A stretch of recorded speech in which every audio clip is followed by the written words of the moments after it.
Heartbroken na ba kayo? Taas kamay. Ako, sasama ako doon. Taas, yung totoo. Na heartbroken na ba kayo? Parang ang dami nyo doon. Wait.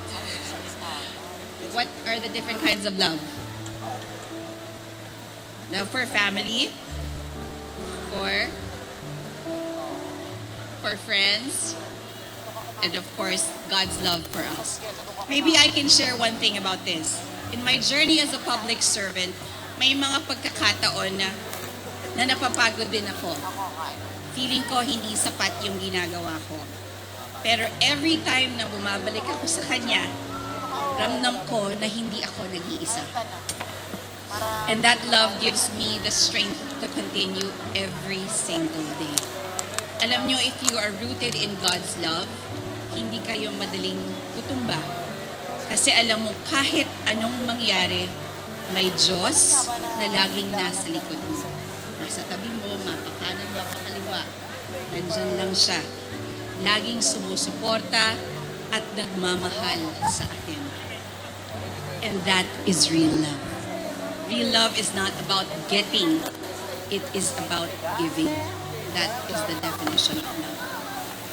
Even when it costs you something, it's choosing to forgive, to serve, to understand kahit mahirap. Because real love is not convenience. It is a commitment. Araw-araw, alam niyo, bumabiyahe ako mula Tagpos hanggang Kalumpang, papunta ng munisipyo. Noong traffic sa Pantok. So, ibig sabihin ngayon, konti na lang. Tama? Noong traffic sa Pantok, it took me usually 45 minutes. Ngayon, it only takes us 15 minutes. Ang post ko dati noon, ang hirap-hirap mong mahalin. Ibig sabihin, ang hirap-hirap mahalin ng Binangonan. Kasi laging may traffic. Pero kung tutuusin, ganun talaga, di ba, ang pagmamahal. Minsan mahirap, sa mga umibig na at nasaktan, sa mga hindi pa umiibig, expected na lang. Alam niyo po, when I'm asked, bakit mahal kong Binangonan? Ang sagot ko, simple lang. It's because of the people. Kayo, tayong lahat, magkakasama. Kasi at the end of the day, tayo rin lang ang nagbibigay halaga sa lugar na ito. At katulad ng sinasabi ko dati, kapag mahal mo, ipaglalaban mo. Oh, tumatawa siya. So, and I will say it still today. Kapag mahal mo, ipaglalaban mo. At katulad, ganun din, hindi lang po sa salita, kundi sa gawa. So that brings us to my last story about hope. Lahat kayo nangangailangan ng pag-asa, right? Okay. Kasi kapag walang pag-asa,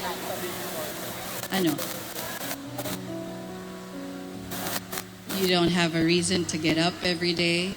Mahirap lumaban. Ako mismo, I continue to hope for a better future. For a better family, for everyone, for a better Binangonan. For our youth, of course. Pero natutunan ko actually that hoping is not enough. Hindi pwedeng umaasa ka lang. Kailangan kumikilos ka rin. Hindi rin pwede trabaho ka lang ng trabaho na para wala namang direksyon. I think some of our friends, parents, ganun eh. Araw-araw na lang. Same thing. We move because we believe in something better. We work because we hope. When I served in Serenity Foundation for 16 years now, I saw how powerful hope can be. Yung mga tao na kahit hirap na hirap sa buhay, bumabangon pa din. Dahil umaasa sila na may darating na tulong. May darating na pagbabago. Pero ang tunay na pagbabago ay hindi lang po hinihintay. ito po ay pinagpapaguran din. At dito pumapasok yung servant leadership. I want you all to be leaders. Every single one of you here, there's a reason why you're here. Because you can be leaders. Mga leader na hindi lang umaasa, kundi yung unang kumikilos. Unang nagsasakripisyo. At unang nagbibigay ng pag-asa sa iba, sa mga kasamahan nyo. Kung iisipin natin, lahat naman ng pagmamahal ay may kasamang pag-asa. Kasi kung mahal mo ang isang tao o isang bagay, hindi ka titigil sa kasalukuyan lamang. Lagi kang may inaasam para sa kanya, tama?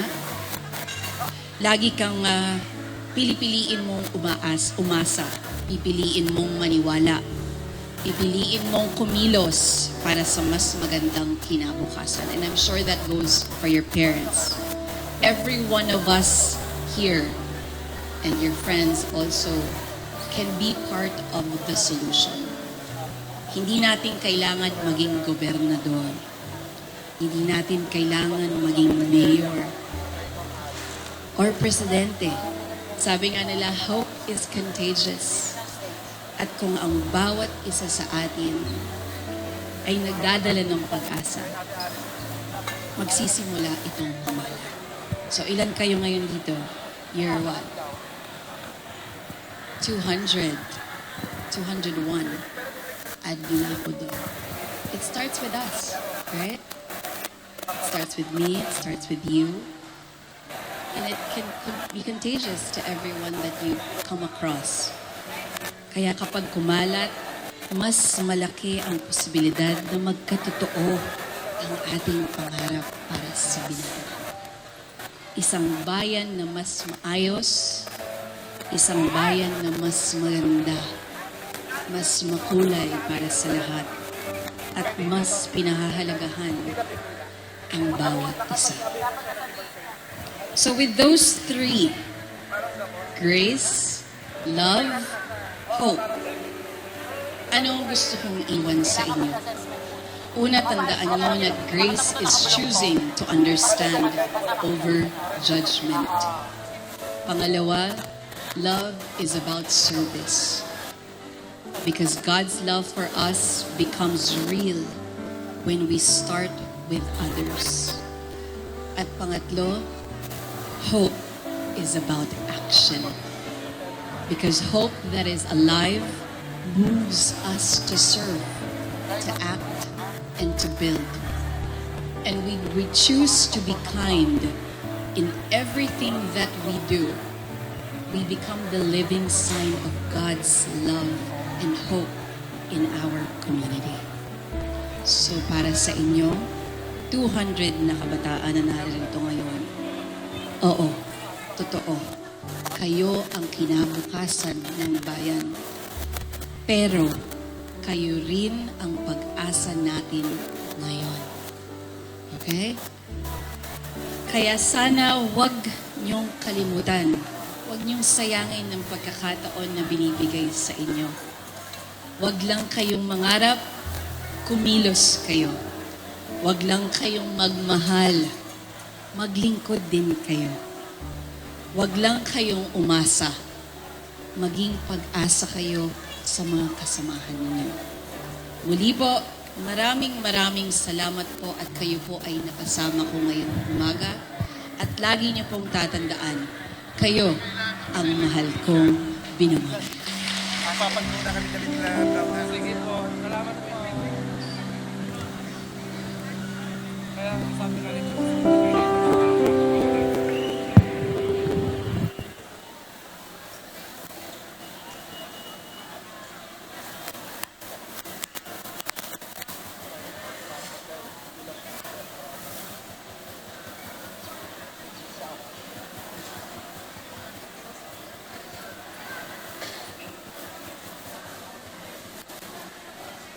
Binangonan, Rizal, ang aking tahanan, ang aking pinagmulan.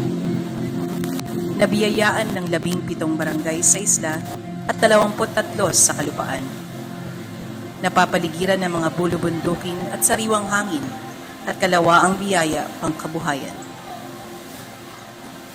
Mayaman sa kultura, talento, at tradisyon, habang nananatiling bukas sa lahat ng mamamayan, anumang pinagmulan, kasarian, o pinaniniwalaan. Di maitatago ang angking talento sa singing, mga gawang kamay, at masasarap na pagkain. Ang mga natatagong hiyas, iniingatan at pinangangalagaan. Sa ilang daang taong nagdaan, ipinagmamalaki nito ang angking kagandahang mula sa buong may kapal. Sa aking mga kababayan, aking hiling ay laging masaya.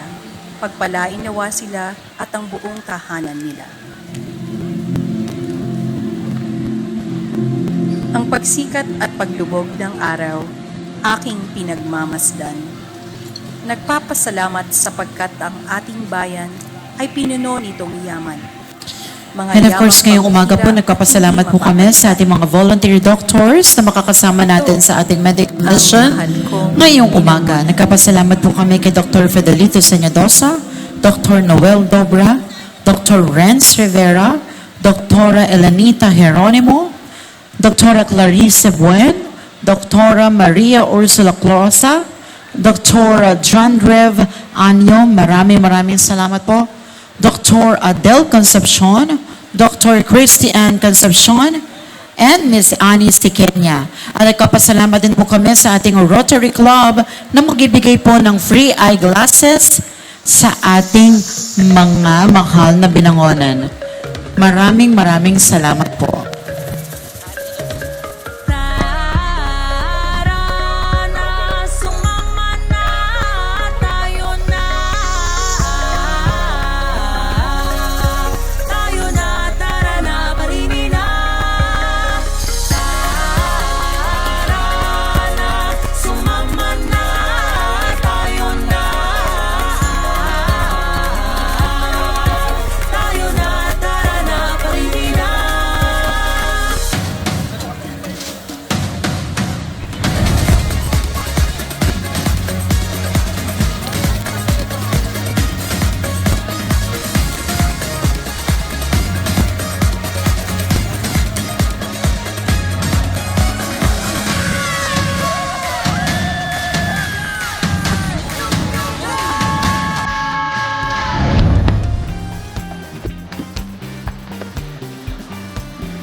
Sa lahat po ng mga kukuha ng gamot, huwag niyo po kalimutan na dalhin ang inyong mga reseta. Muli po sa lahat po ng mga kukuha ng gamot, huwag niyo po kalimutan na dalhin po ang inyong mga reseta.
Paging Baba Virgin.